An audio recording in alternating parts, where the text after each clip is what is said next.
Bagaimana anak bisa jadi seperti Ustadz Somad? Nggak ada disebut Ustadz Somad sini. Bagaimana anak bisa jadi seperti UAS? Mungkin ini maksudnya Ustadz Asep Supriyat.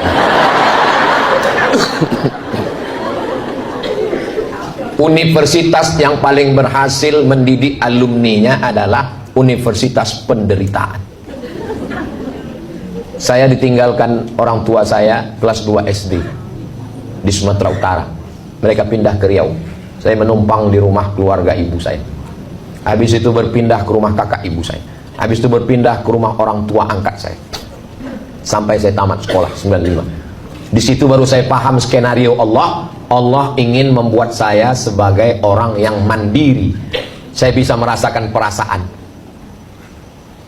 Paman saya, tante saya, anak-anaknya, mantunya, cucunya. Sekarang anak-anak tak bisa merasakan perasaan itu. Tidak halus feelingnya. Kenapa? Karena dia tidak perlu merasa. Di rumah-rumah bapaknya, ini emaknya, mau makan sesuka hati dia, kaki dia angkat ke atas, ada pembantu. Saya nggak bisa begitu. Saya mesti merasakan, melihat wajah mereka. Baru saya paham, Allah membentuk saya supaya tajam rasa saya, feeling saya, maka dibuatnya kehidupan saya seperti itu. Lalu kemudian akhirnya saya pergi ke Mesir 4 tahun, gak ketemu ibu saya. Habis itu pergi ke Maroko 2 tahun. Setelah itu pulang, tausiah, ceramah, direkam, diusir, viral. Jadi nggak ada sekolah yang membuat Abdul Somad itu nggak ada. Tapi pendidikan di rumah, ibu, keluarga, bapak ada, sibuk mencari nafkah, kemudian lingkungan, bacaan, keadaan, situasi. Jadi siklus manusia ini begini. Mau manusia, mau organisasi, mau yayasan, mau kerajaan, begitu. Generasi pertama pejuang, generasi kedua penikmat, generasi ketiga penghancur. Jadi kalau kita mau anak-anak kita tetap berjuang, jangan buat mereka terlena dengan kenikmatan. Tamat dari Insan Tama, apakah bisa alumni ini pergi ke Australia? Pede, memang mereka biasa, berkomunikasi lancar. Jadi suruh mencari dana. Dari mana Ustaz tahu? Tadi baju kaosnya udah saya lihat. Dia bisa menulis, dia pergi ke luar negeri, ada yang ke Kairo, ada yang ke Australia, ada yang ke Inggris. Jadi biarkan anak ibu terbang sejauh mata memandang. Di hari petang dia akan pulang karena dia tahu di mana letak sarang. Dia akan memperbaiki Indonesia, insya Allah. Jangan nanti anaknya mau pergi, mama aku mau pergi ke Cambridge University. Jangan, mama udah tua. Pergi, terbang sejauh mata memandang. Jangan nangis, pergi. Kunci pintu kamar, baru nangis. Doakan dia. Waktu saya mau daftar S3 2017, mak saya umurnya hampir 70, meninggal umur 71. Mak, saya nakut-nakuti dia. Aku udah daftar S3 di Sudan. Sekarang aku mau cuti. Aku tinggal di Sudan 2 tahun. Sebetulnya nggak wajib tinggal. Saya mau ngeliat respon dia. Aku udah terdaftar di Sudan, aku mau tinggal di Sudan 2 tahun. Semua berhenti, aku berangkat. Gimana? Apa kata dia? Aku udah biasa hidup sendirian di rumah nih. Kau silakan pergi, pulang ke dokter. Aku bangga punya anak dokter. Makanya kalau ada mahasiswa yang ngadu ke saya, Ustadz, saya dapat beasiswa dari Al-Azhar, terus emak saya nggak ngizinkan. Mati aja lah mak lo.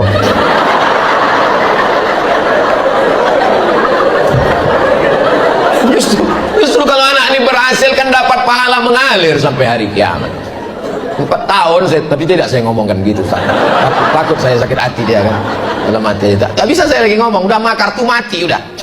Saya maunya ibu-ibu itu jumpa sama saya ceritakan bagaimana mak saya. Sampai terpikir saya waktu di Mesir itu 4 tahun nggak pulang. Jangan-jangan aku ini anak angkat ini.